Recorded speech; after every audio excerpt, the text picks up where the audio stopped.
Určite mnohí z vás počuli ste to meno Timbuktu. Timbuktu je také vzácne mesto, to je také dedičstvo UNESCO. Vlastne to je mesto, ktoré je chráneným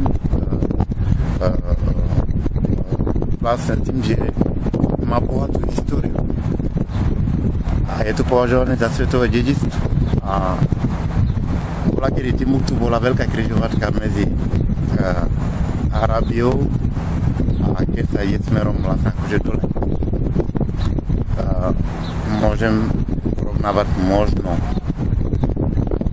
nie priamo tak podobne, ale tak je mesto New York dneska, že vlastne taká obchodná križovačka, že ľudia tam sa tam stretávali, robilo sa tam také rôzne výmeny, tovar a proste, že všeličo sa tam udialo, ako má to bohatú históriu a dokonca má najstaršiu univerzitu v celej oblasti a hovorí sa, že je to mesto 333